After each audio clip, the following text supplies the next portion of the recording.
Hello students, this is Dr. Manisha Mathur. Welcome to my e-tutorials. Today the topic we are going to discuss is RNA processing, which is also called as post-transcriptional modification. That means जब RNA बन जाता है DNA से, transcription हो जाता है, तो directly वो RNA ट्रांसलेशन में काम में नहीं आता है. ट्रांसलेशन करने से पहले उसके अंदर कुछ प्रोसेसिंग होती है, उसके अंदर कुछ मॉडिफिकेशंस होते हैं और फिर वो मैच्योर मैसेंजर आरएनए बनता है और उसके बाद वो ट्रांसलेशन में काम आता है. तो कैसे हेट्रॉन आरएनए जो कि न्यूली सिंथेसाइज्ड आरएनए बनकर न्यूक्लियस से साइटोप्लाज्म में आता है और कैसे उसके अंदर मॉडिफिकेशंस होते हैं बिफोर गोइंग फॉर ट्रांसलेशन, वो हम यहाँ पर डिस्कस करेंगे. Supposing this is the newly synthesised RNA जो नया बन के आ रहा है. आप इधर देख सकते हैं स्टूडेंट्स, ये सेल है, सेल में ये न्यूक्लियस है, न्यूक्लियस में ये डीएनए है, डीएनए से ये आरएनए बना यानी ट्रांसक्रिप्शन हुआ, लेकिन ये इंट्रॉन एक्सॉन वाला आरएनए यानी हेट्रॉन आरएनए बना या प्री मैसेंजर आरएनए बना. उसके अंदर प्रोसेसिंग हुई, प्रोसेसिंग होके मैसेंजर आरएनए मैच्योर में कन्वर्ट हुआ. तो ये प्रोसेस पूरा न्यूक्लियस के अंदर होता है, आरएनए प्रोसेसिंग, और एक मैच्योर मैसेंजर आरएनए बन के फिर साइटोप्लाज्म में आएगा और साइटोप्लाज्म में राइबोसोम से अटैच होकर फिर वो पॉलीपेप्टाइड या प्रोटीन बनाएगा. तो जो हेट्रॉन आरएनए बना उससे कैसे मैसेंजर आरएनए बना, मैच्योर आरएनए बना, वो प्रोसेस हम यहाँ देखेंगे. अगर ट्रांसक्रिप्शन के बाद जो आरएनए बनता है उसके अंदर इंट्रॉन्स एंड एक्सॉन्स यानी कोडिंग एंड नॉन कोडिंग दोनों तरह के जीन्स होते हैं.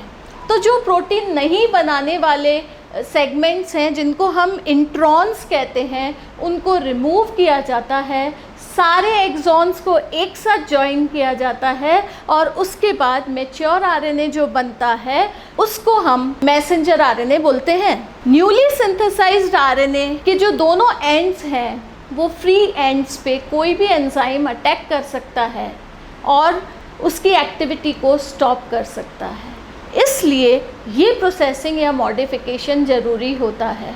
दोनों जो एंड्स होते हैं न्यूली सिंथेसाइज्ड आरएनए के, उनके एंड्स पर कुछ मॉडिफिकेशन ऐसे होते हैं कि दूसरे एंजाइम उनके ऊपर अटैक नहीं कर सकते हैं उनको डिग्रेड करने के लिए. तो 5' एंड जो न्यूली सिंथेसाइज्ड आरएनए का होता है उसके ऊपर ग्वानिन की एक कैप लग जाती है जिसको हम मिथाइलेटेड ग्वानिन कैप कहते हैं.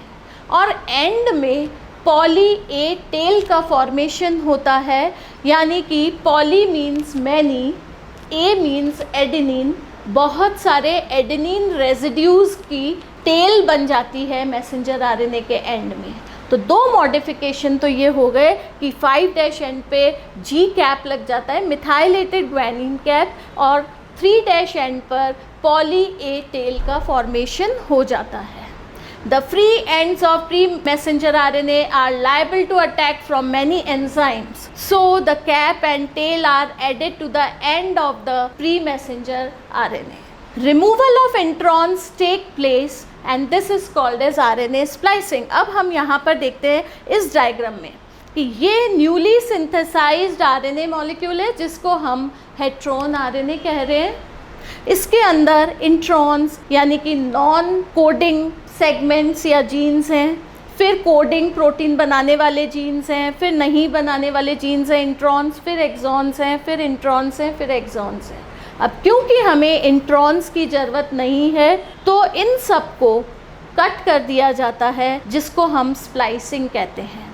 इस प्रोसेस में प्रोटीन आरएनए कॉम्प्लेक्स काम में आता है जिसको हम स्प्लाइसोसोम कहते हैं. तो spliceosome is a protein RNA complex which help in splicing of RNA, यानी इंट्रॉन कट करके रिमूव करके करने में हेल्प करता है. अब एक केवल एक्सॉन्स वाला मैसेंजर आरएनए तैयार हो जाता है, जिसके 5' एंड पर जी कैप या मिथाइलेटेड ग्वानिन कैप लग जाता है और 3' एंड पर ए इस तरह की करीबन 200 रेजिड्यूज़ अटैच हो जाती हैं, पॉली ए टेल बन जाती है।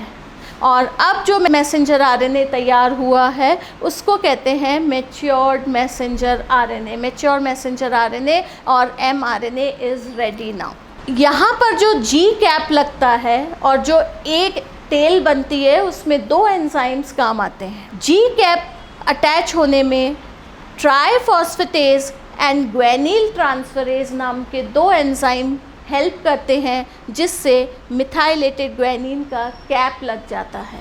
पॉली ए टेल यानी बहुत सारी ए रेजिड्यूज़ अटैच करने में जो एंजाइम काम आता है उसको पॉली ए पॉलीमरेज एंजाइम कहते हैं। Actually poly A polymerase enzyme भी आरएनए पॉलीमरेज ही है, लेकिन क्योंकि ये केवल ए रेजिड्यूज़ अटैच कर रहा है इसलिए हम इसको पॉली ए पॉलीमरेज एंजाइम बोल रहे हैं।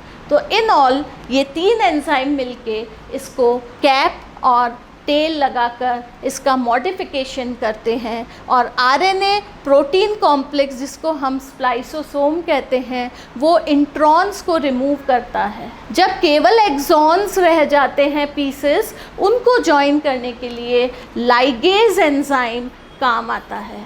लाइगेज केवल एक्सॉन के पीसेस को आपस में जॉइन कर देता है और इस तरह से पोस्ट ट्रांसक्रिप्शनल मॉडिफिकेशन करके एक मैच्योर मैसेंजर आरएनए तैयार हो जाता है, जो राइबोसोम के साथ अटैच होके प्रोटीन सिंथेसिस या ट्रांसलेशन करता है।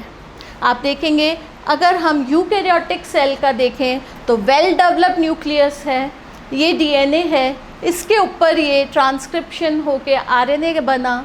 आरएनए में इंट्रॉन एक्सॉन्स हैं, इंट्रॉन्स रिमूव हो गए और केवल एक्सॉन्स जुड़ के मैसेंजर आरएनए बना।